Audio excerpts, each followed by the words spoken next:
Hello, welcome to the webcast of From the Biblical Files of Dr. Mack. We are continuing our series today of Women in the Bible. I am your host, Dr. Mack. Our focus today is going to be on Athaliah, the Queen of Judah.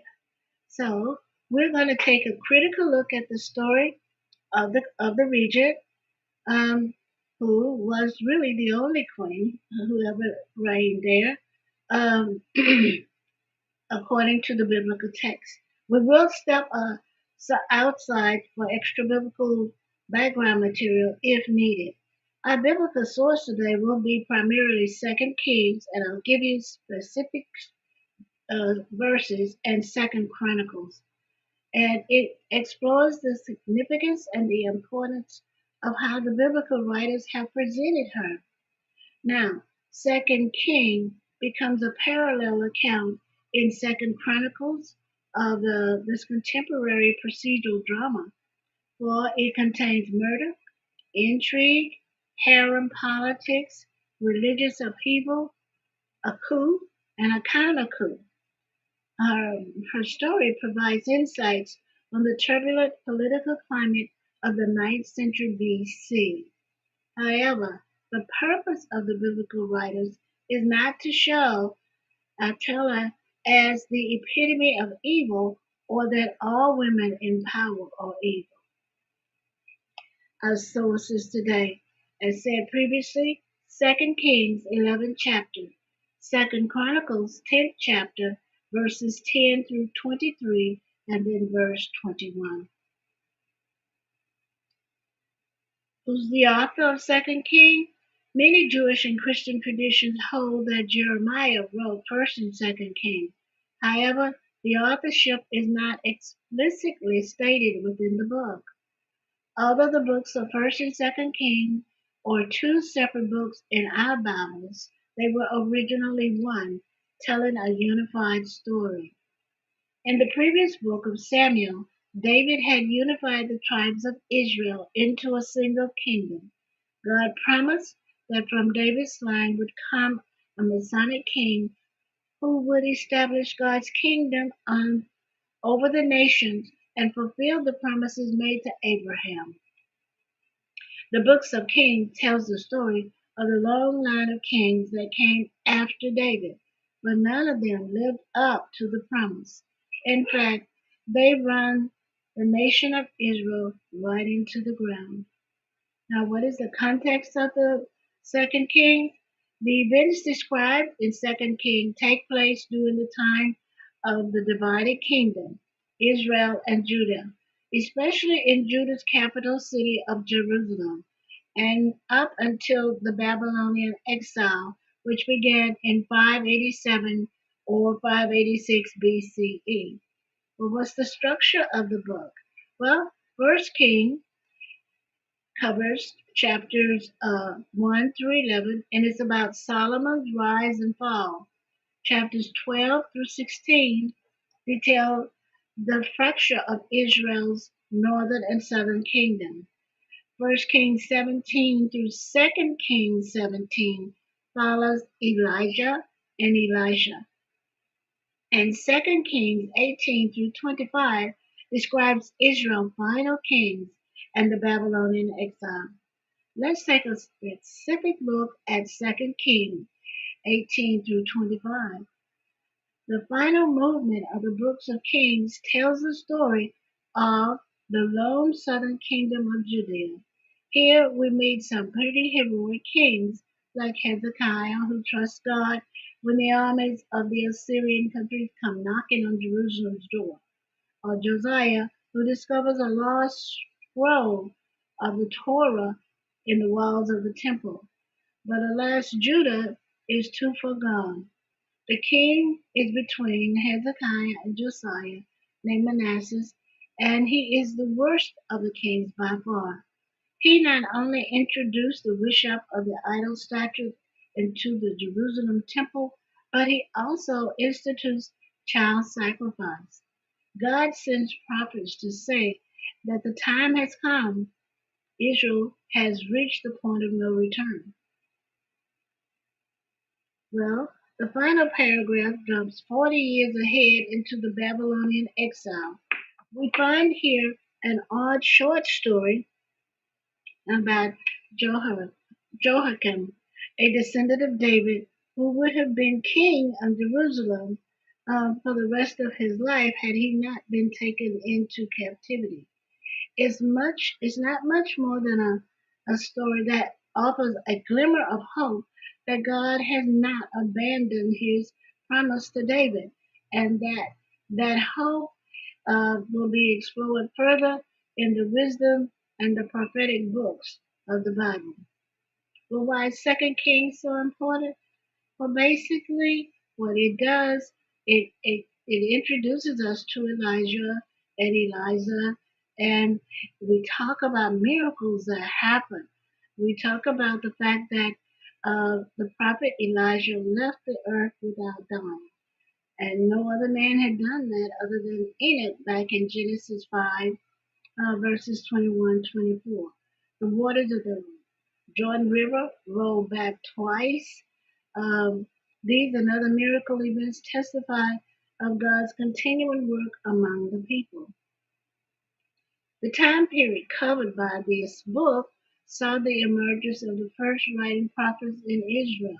Amos and Hosea went to the people of Israel, while Isaiah and Joel and Micah and others prophesied in Judah. Both groups calling for the people to repent and warning them of God's coming judgment. The author devoted extensive space to Elijah's ministry after Elijah was taken to heaven, giving special attention to the numerous miracles Elisha performed. None of the kings in Israel or descendants or described as having done the right thing in God's eyes. Each led the people deeper into adultery. Several of Judah's kings were righteous. Several of them were. They include Joash and Hezekiah. Uh, they were those who were righteous, who followed the teachings of David, and who believed in what was being said. Second King uses the history of the kings of Judah and Israel to explain the destruction of Jerusalem to those experiencing exile in Babylon, in the hopes that they might gain a new understanding.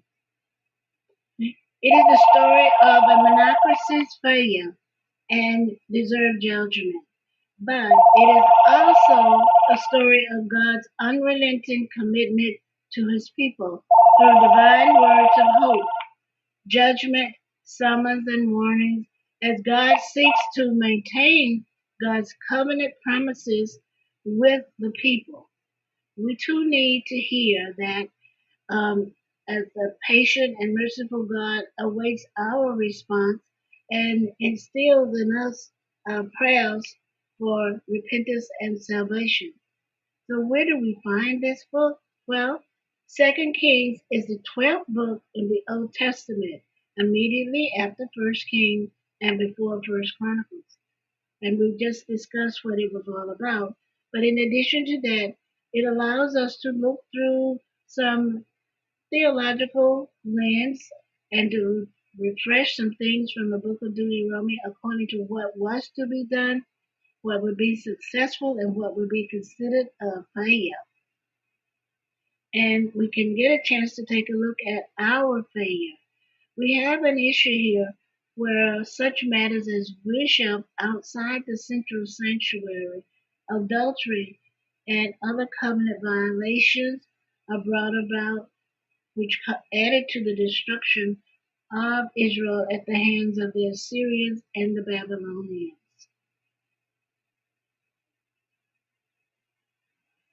Now, the reign of Athaliah was and Josiah probably fit within the window of 890 to 835 BC, and Joash reigned over Judah for 40 years. Now, what are the themes? We have some major themes, and we'll start with our theological themes in Second Kings. The first one was the ark. Now, at this point, the ark is in the possession of Solomon, okay? And it was prepared, it went from a tent from David to a temple with Solomon. And there's so many verses that cover that. We have the instance where the ark was housed and a copy of the law was placed inside of it. And in the temple, when Solomon prayed his dedicatory prayer, there were certain things that he wanted and certain things that he promised they would do. So the ark becomes very important at that point. The second centralized theme is that of worship, and we're going back to Deuteronomy 12. Deuteronomy 12 is important to the book of Kings because of its insistence on the centralization of worship. And there were those who set up, when the kingdoms were divided, we had those who didn't have the temple in the northern kingdom. So they set up shrines in Bethel and Dan. And for those of you like me who want to read ahead, you'll take a look at how Amos viewed these, how God had told Amos to view these shrines. But he set them up as a rival sanctuary to those that were already in Jerusalem. And this became a primary sin. This became a primary sin for the northern kings, and it was something that wasn't forgotten about. Let's take a look as a theme, the Davidic covenant. We've talked about it before. These is the echoes of God's promise to David, where he gave him special favors. And it starts in 2 Samuel 7, which I believe was one of the key verses there. And it appears in the book of Kings, and it becomes most important. So God's punishment is delayed, and Solomon's successor is left to be fully placed. According to the dynasty that was established by David in Jerusalem, that would be someone who would be faithful in obedience to God's will. And David had already set up his life as a model, even though he was a man who sinned, but he was also one who was um, shared God's own heart. As we go through here, the emphasis is going to be on repentance and forgiveness. That's what we have in First and Second Kings, as well as First Chronicles. So we have something else as a theme in Second Kings: high places, pillows, and poles. I was interested in these three cultic items as I was reading because they were not acceptable according to those who were writing the history according to Deuteronomy. So, why not? Well, the high places were sites of where the Canaanites set up their worship.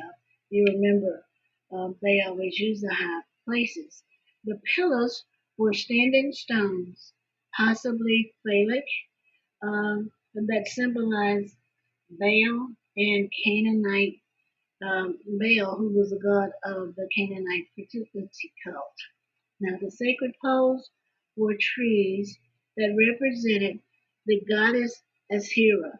This is again an idol god who was being represented. Now, let's come on down. Another thing would be Jeroboam's sin. So, what was his sin exactly? He received a negative evaluation, as did the 16 other kings in the northern kingdom. He instituted the worship in places other than that of Jerusalem. In fact, he set up the one at Baal and at Dan. So the relationship between the Deuteronomy 17, chapter 14 through 20 verses is a second theme that we have there, and it deals with kingship. And we've said again that from the book of Deuteronomy, we get the blueprint for what kingship should look like, what it should look like. And Solomon reigned, and that's up until the time that the sin occurred. And his sin occurred basically from the taking of the foreign wives and the allowing of them to set up their idols in the temple city that was dedicated to God. So we have faithful obedience and the prescription of what had been given to Moses at Sinai coming up again. And we also had, because we're talking kingship, we had the continuation of the monarchy, which they had asked for, after the judges. They wanted a successor who came from the line of David. So kingship in Israel was another one. There were 20 rulers, and there were 7 of them were assassinated, and positive evaluations were not um, in existence. Kingship in Judah, there were 20 rulers, Athaliah being one of them, but she liked a formula of succession and death. So David descendants ruled in an unbroken line until, and there was positive evaluation of 8 of the kings according to Deuteronomy. We're following this idea that there had to be a pattern of royal ascension to the throne in the north, and we have these kings, and we have what happened to them. The prophecy and fulfillment being another one that we had. The test of the true prophet was the outline. Get a chance, go back and take a look at it and read it. The Book of Kings is a good, especially the second Book of Kings, is a good way to do that. We've talked about the temple. Now we'll talk about the idea that God dealt with the people, and the people were supposed to remember what happened when there were problems of evilness and how they were to respond to it. So we have to try and maintain the goodness that God had given. There was justice and sovereignty in what God wanted to do. And then another theme would be the view of life in exile, which you get in Second Kings. But you also get it later as we go through. Remember, God had forgiven these guys, these Israelites, time and time again. So I love this part here. Chronicles had portrayed the exile as a time of giving the land a Sabbath, a rest of 70 years. So we're looking at Second Chronicles 36, verses 20-21, suggesting that the chronicler is thinking of the 7 times 70 or the 490 years of neglect. So think of the land as being given a rest. But I also noticed that at the end of that, some of the poorest people were not taken into exile, but they were left to care for the vines and to till the soil. 2 Kings 25:11 and 12. The other key things that we can just abbreviate very quickly: God's promise for a Messianic king in the line of David, exile as a consequence for the adultery and the injustice, and then God's prophetic call for Israel to repent, and lastly, the covenant unfaithfulness. You know, it's like I have told you what to do, but you've decided that you want to do something else. And that's really what we have here. The book of Second Kings has as one of its major ideas is a connecting piece of writing between what God has said to the children of Israel who became wayward in their thinking. And we know this because back when we were doing early numbers, and even back when we said, okay, this worship of Baal, numbers especially, was going to continue to come up, and it did. So the people, God saved the remnants from among the people, and He kept the royal line intact, so that one day there would be a descendant of David on the throne, and that descendant would be promised as a redeemer. Now, having said that, and having told you at first that this was going to be one of those intriguing kind of procedural dramas where good will happen, bad will happen, good will happen, here you have a really good hint as to what's going to happen. Now, where is this taking place? What is the setting? Well, most of it's played out, especially Second Kings 11 chapter, is played out in Jerusalem, the capital city for the kingdom of Judea. Now we have our characters, and as we go through them, we'll just identify them. Now the conflict. Now in her youth, Athaliah had been married to Jehoiakim to seal a treaty between the two sometimes warring nations of Judah and Israel.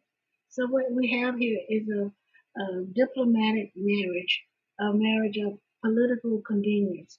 But after her husband's death and her son became king, and after he was killed in a coup by a Yahwist usurper, Jehu, uh, Athaliah started to show signs of what her mother would have done, but her mother was killed in a coup, and her brother, who was king of Israel at the time, and many of the royal family members were killed. So she countered this by staging her own bloody coup. Remember, we have a coup and then we have a counter coup. So she staged a coup in Jerusalem, placing herself on the throne and attempting to eliminate any possible royal heirs. So you're saying, what do you mean, attempting to eliminate? She got rid of all the royal heirs. At least she thought she did. And she reigned for 6/7 years, continuing using her husband's policy of allowing the worship of both Baal and Yahweh. Now, the high priest, who was Jehoiada, meanwhile, had hidden and nurtured until his young grandson, Jehoash. Okay? So, when the time was right, he brought him out and declared him king. So, we have a tradition here where we're going to have the daughter of Jezebel, and we won't go into Jezebel too much because basically you want to remember that most scholars refer to her as a woman who was profoundly evil, very none good traits at all. But recent scholarship shows that uh, her daughter became the victim of male chauvinism, and the fact that she promoted religious tolerance is a good thing, and she was not any more ruthless than any of her male counterparts. Now, this may be something you agree or you disagree with, but that is what we have on the recent scholarship. I do say that she did allow both the temple of Yahweh to stand, but according to some scholars, she had parts of it torn down so that she could put up a temple to Baal. Now, do they say that she was a total worshiper? Not said, but she didn't. Unlike her husband, she didn't really um, talk against it. So Ahab contracted the marriage between them. She has suffered death. Her husband died in battle, by the way, and then her son died in a coup, and she had the kind of coup.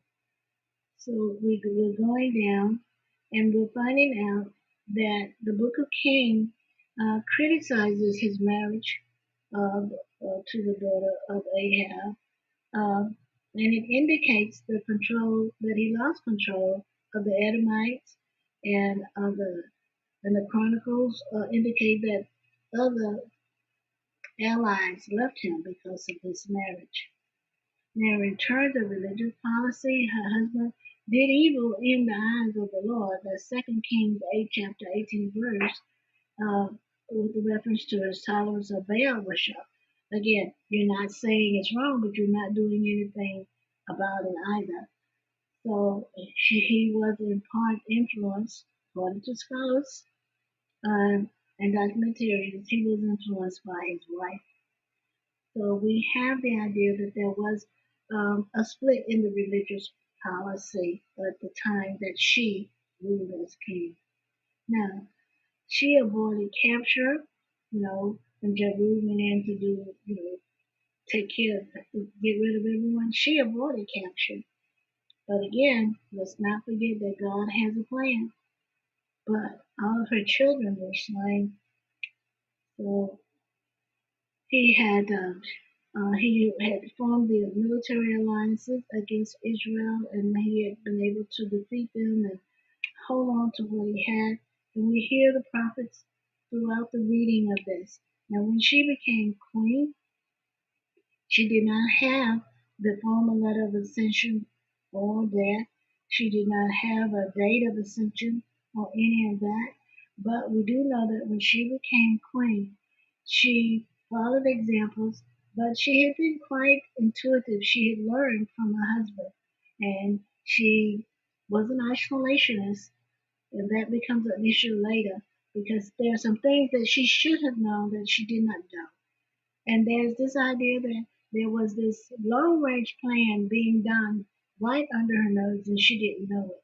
Let's take a quick look at what Brenna has to say about her.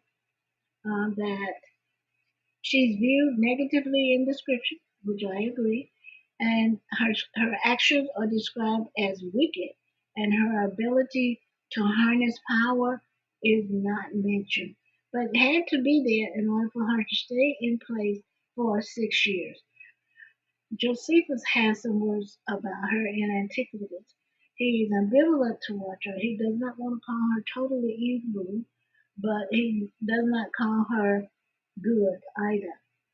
We have to remember that she is the only woman in the Hebrew Bible reported to have reigned as a monarch within Israel, Judea. She was the daughter of Omari, king of Israel, or she was the daughter of King Ahab. Her very parentage is questionable, but that can be explained, and we will get to that point a little bit later. What we also have here is that once she seized the throne, when she set out to seize the throne and to make herself queen, um, she just became, quote unquote, somewhat bloodthirsty, and the Temple of Jerusalem was no more. There's a segment in there where we talk about the fact that when people would greet each other, going all the way back to the book of Ruth in the fourth chapter, where they would greet each other, with the mention of God. She stopped all that. She did even small things that were wrong. Um, she has a name that says that she should have been one to follow God because part of her name is the Yahweh. Uh, but she had some power too, and her power was gained from her connections that she had through her husband, her involvement with her husband and her son's reign. She paid attention to what they were doing. She understood the economic independence. She had the personal ability, and she had political knowledge in order to reign and influence, some say wickedly, as her husband and her son did. But we get down to Cardi, who says, and she's looking at the older Jewish writings, she sees the queen as powerful and described as evil, and she erased the traditional customs executed among all of the members of the dynasty of David, she thought. But we still have this baby who was a year old, but he will come back again when he is 7. So she's one of 7 women who were able to wield the scepter of that kind of leadership.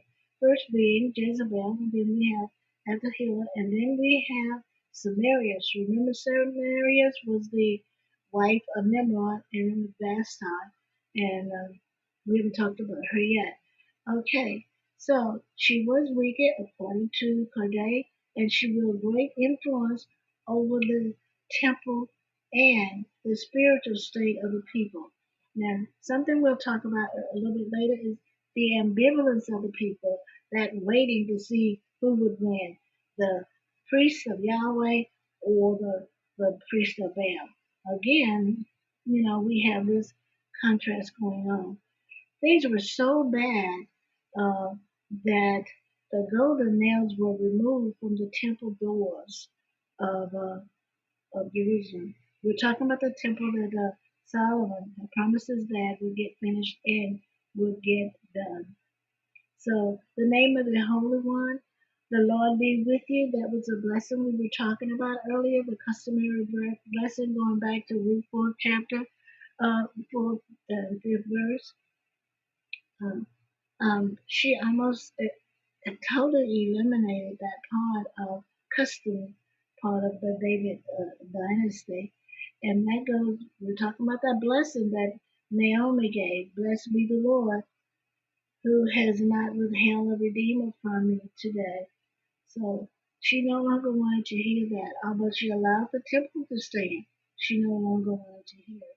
But this also brings into us this whole concept of the Redeemer coming, and the fact that this should have been a threat to her, but she did not see it as a threat. Not to her. Not to her. So let's take a look at her. Let's try to sort of solve the problem of her parentage. Was she the daughter of Ahab, or was she the daughter of Omari? Now, because we have oral tradition, although we have it in the text, but it's never really spelled out when you're looking at the text. So we had the contracted marriage, and that was, we've explained what that was for. And we have the harem situation, and this is where that comes in. The Bible relates that Jeru was commanded to slay the entire household of Ahab. That's in 2 Kings 9 chapter 8 verse. And he thought that he did too. But all that remained of the house of Ahab, leaving no one alive. Now, but that is a passage that's somewhat problematic because we're not talking about destroying the women here. We're talking about destroying the men. We've had that before. When David was going to go to Nabal and destroy all who pissed against the wall. But we have here the fact that she technically she has she has a relationship with both of them. So she is often written as the daughter of Ahab. Yes, Sylvester. She is written as the daughter of Ahab and the daughter. But what we have here is custom. We have is the daughter, the granddaughter, the sister, all of those being hard to distinguish. So there are two legitimate traditions that will describe her parentage of who she was and who she came to be. So when we take a look at her as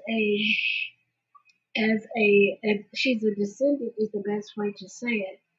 And commentators who maintain that daughter can refer to sister.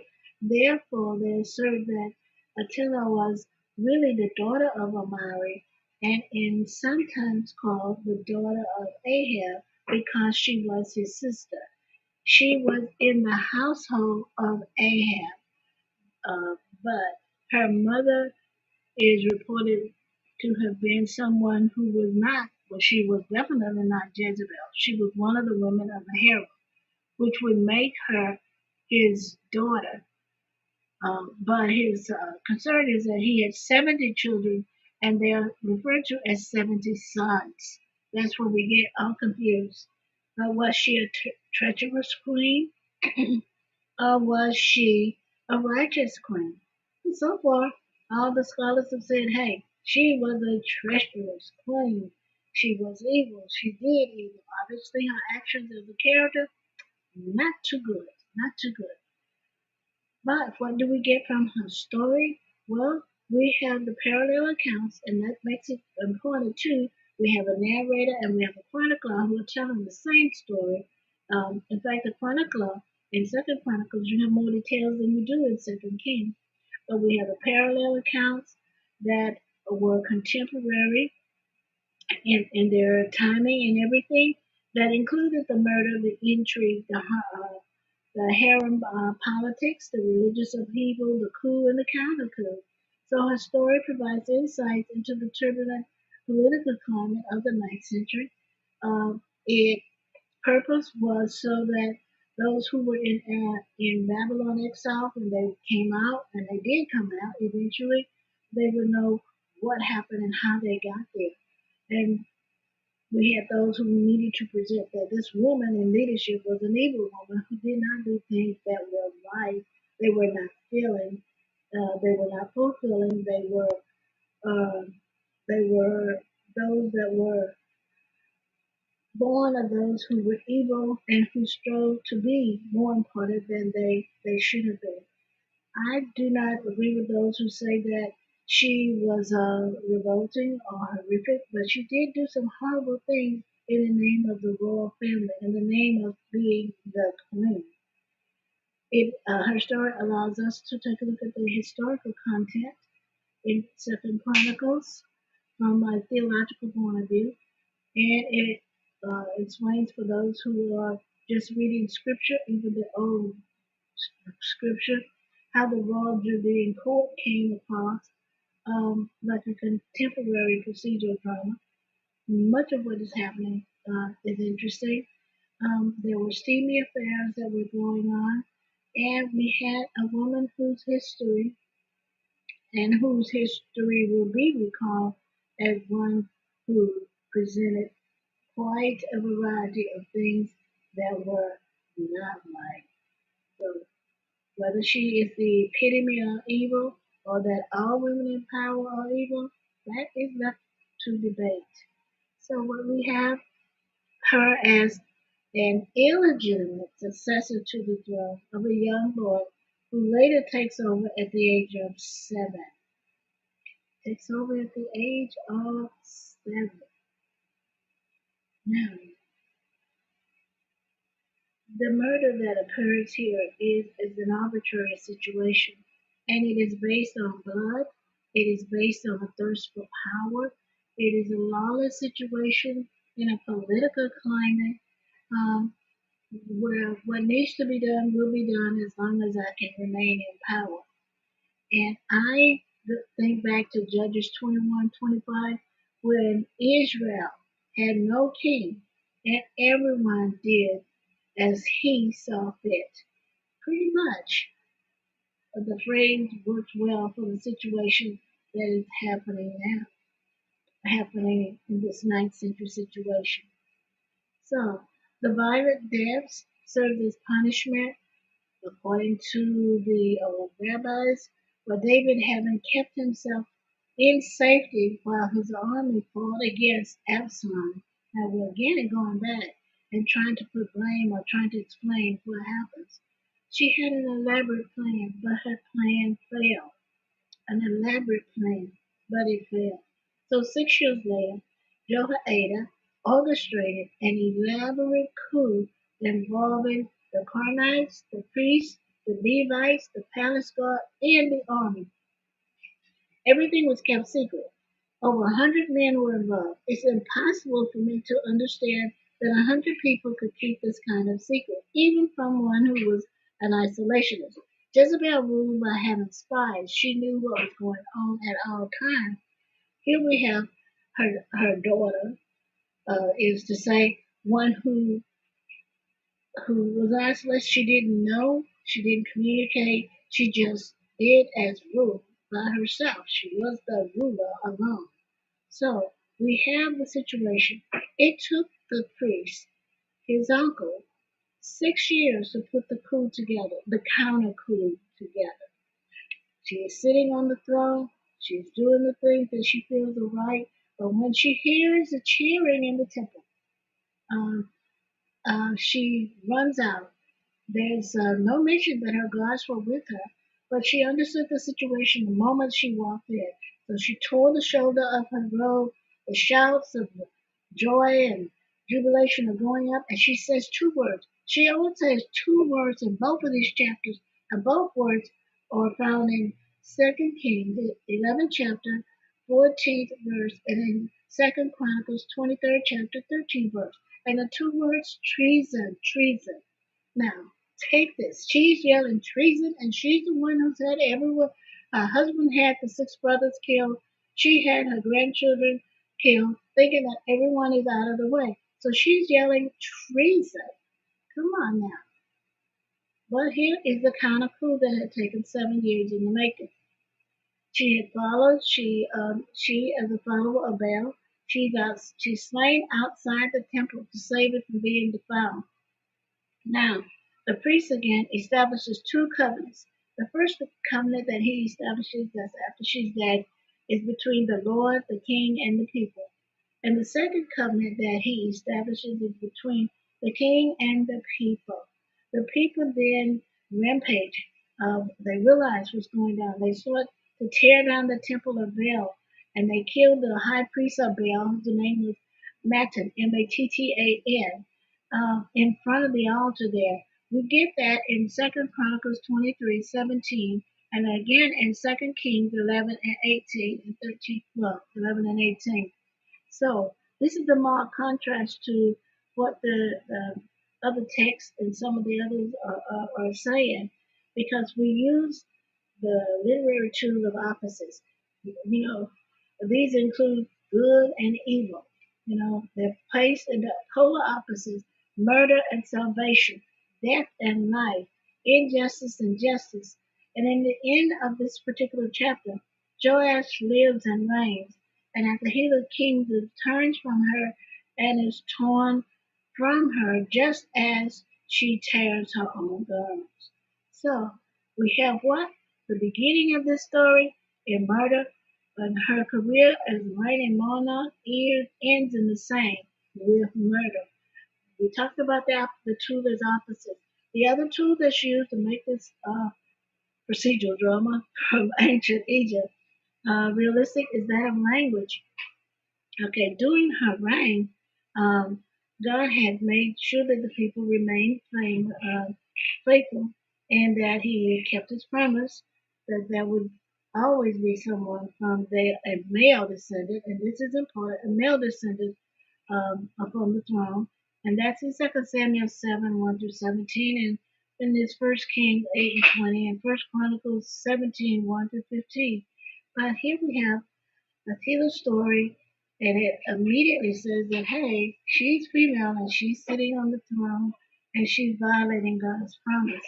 But remember, she did not get placed on the throne by the people. She placed herself on the throne.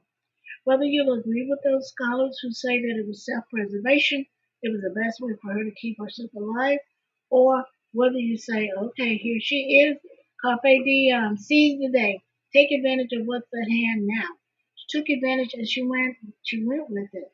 But in Chronicles, we continue this pattern of presenting a satirical sermon almost on God's faithfulness, and the fact that this is an illustration of a person who is not faithful, who does not remember the covenants, and who has decided to do something else. We have high points in the story that shows that it was a deliberate choice for her to do wrong. One more opposite, right and wrong. The emphasis here is on the failure of the relationship, um, to maintain that relationship with God. Are we going to worship Yahweh? Are we going to become followers of Baal and have child sacrifice? I don't think so. So the stories are associated with this monarch, as it were, and they return to Israel. It's an interesting paradox. So we have in Second Kings a story that not only has the contrast, but we have in there the story that uses various narrative tools. One of the ones here is used and not used in others is that of silence. Notice that she doesn't speak except for the two words, but others speak about her as her character is, or her actions do that, but it's not allowing her to have dialogue here. She is not seen as one who is planning. When we see her, she's already placed herself on, when we introduce her, she's already placed herself on the throne, and she is ruling. She's ruling. With those only two words that she has, they are loaded with political, theological, and historical meaning. Treason, treason. Okay? She tries to interrupt the coup, but she realizes right away that it's over for her. But the repetitive use of those two words displays the irony of that. With her own hands she had murdered her grandchildren to preserve her right to be where she thought she should have been, with her own hands. So we have those kings in the northern kingdom who only ruled for 7 days. She ruled for 6 or 7 years, which is ironic, totally ironic, because she's no mentor for anyone wanting to be king. She's actually not a very good mother, and she was definitely an assassin, although she would not have seen herself as an assassin.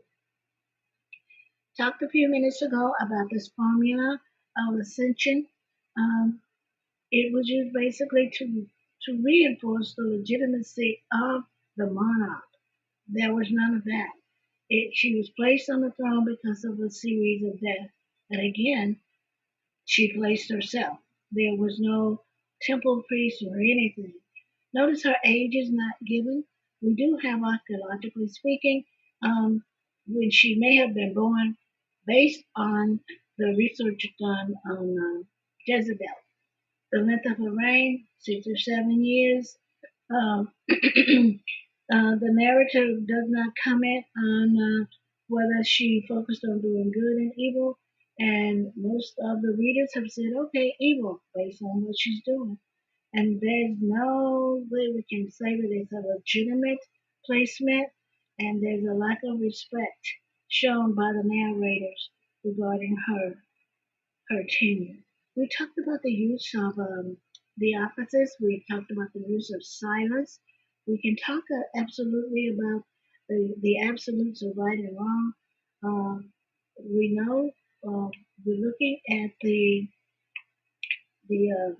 two distinct courses. We have these choices that we get to make. So the people of Judah had to decide how they were going to behave and who they were going to follow. What value judgments were going to be open to them. So we have a 7-year-old who will be given a co-regent, which is what Attila could have been to a grandchild, but that is not how she saw herself.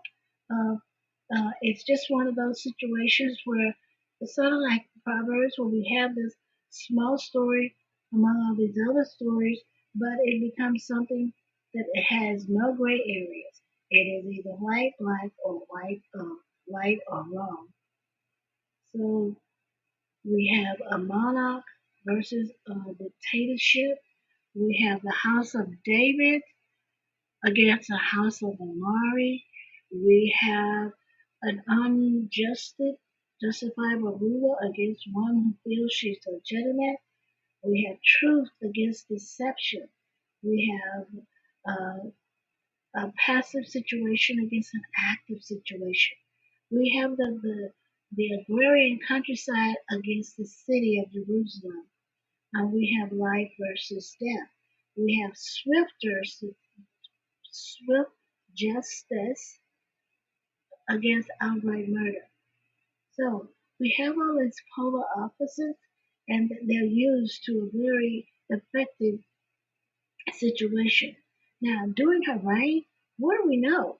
There's no mention of what the climate was like, how the agricultural situation was going on, were there internal intrigues going on? I mean, because she had to be communicating, but she wasn't doing so as her mother had done. What wars were going on? Why was silence such a dominant situation there? She was not the anointed monarch. We're not given insight into any of that. And when we get to her characterization, we find more and more political polarization in the character of Attila. So it's a long narrative. In fact, one of the things that you'll notice is that it is actually one of the longer ones in the text.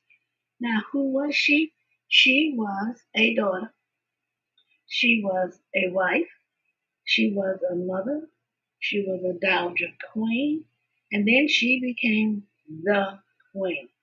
So she has a set of roles that she has to play, and they are complex. Uh, however, scholars agree that she solves the difficulty in an incorrect way.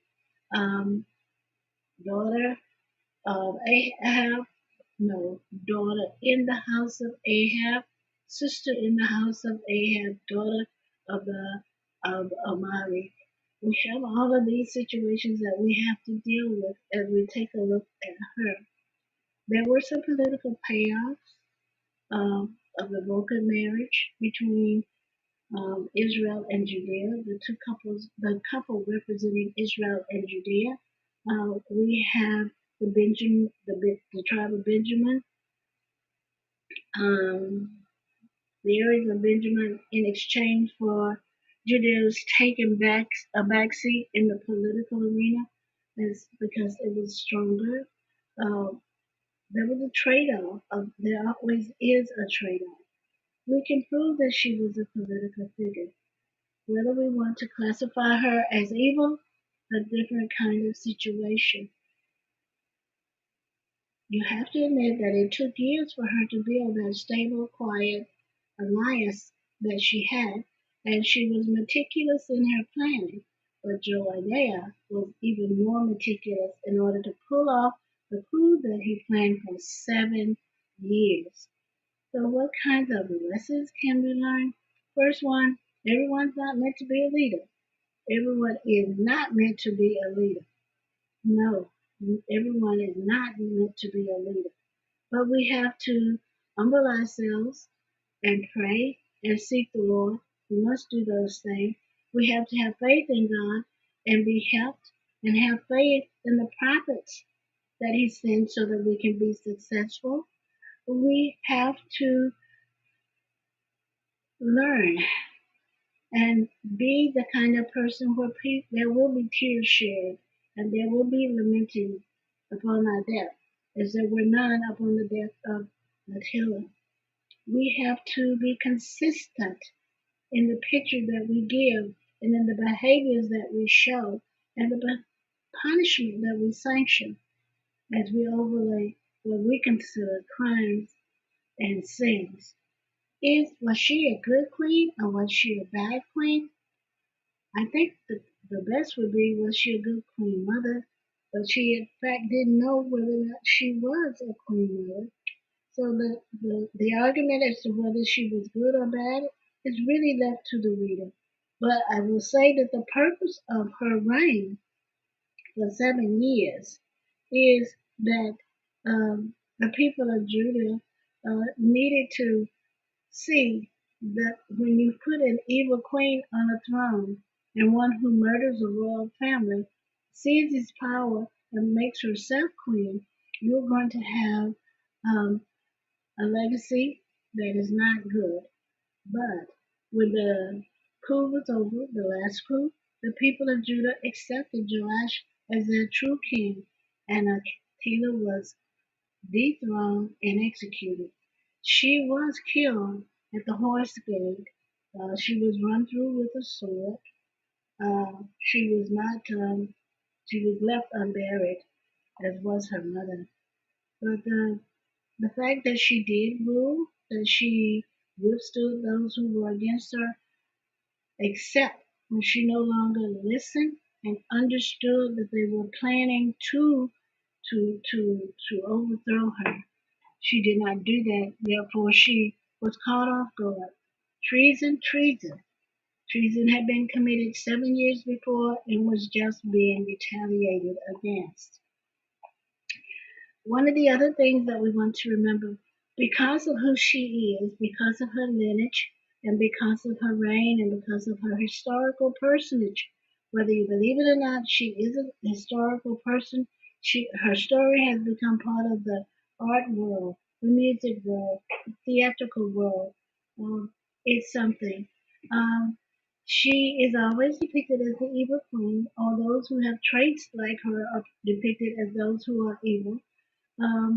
One of the greatest is by Racine, and then Handel wrote a piece. When you're teaching leadership, one of the things you can remember is that betrayal and violence and political turmoil will impact people, and it did impact the people as well as the history of Israel and the women's history as far as leaders are concerned. Will there be controversy surrounding her? Yes, there will. It's always featured, and it has a somewhat biblical legacy, which I found quite interesting um, in the biblical text. So, in the book of Esther, Mordecai, a member of the royal family, tells the story um, and how attempted to eliminate the Davidic line. Okay, the story again is featured in the book of Nehemiah, Chronicles, and Isaiah. Um, it's amazing. It's just amazing where you find her legacy as woven into the history of the religious text, and the literary text, the pop culture text. But her reign of terror provided an example of where ambition and unchecked power can lead. It serves to remind us that power of oppression is not a ruling that brings any good results. There should have been redemption for the queen. However, that is not shown in in the text in either of the books, in the books of Second King or in the book of Second Chronicles. We have to learn from her life. We have to take a look. The, the dangers of power, the restless pursuit that should not be traced, the consequences of adultery, the importance of the righteous leadership, the spiritual attack on God's plan, the role of divine providence, the importance of being faithful to God, and remembering the covenants that He made. We're not to just go and say that we do this, we know how this goes. It's not to be. The exaltation of oneself by one is always a recipe for disaster. If we were to say, and we must say, that we have our prayers, that the Lord will give us wisdom and understanding, and grant us, above all, redemption and forgiveness. Join us next week when we move into First Chronicles and we take a look at a woman builder. Thank you. May God bless and keep you. I will see you again next week.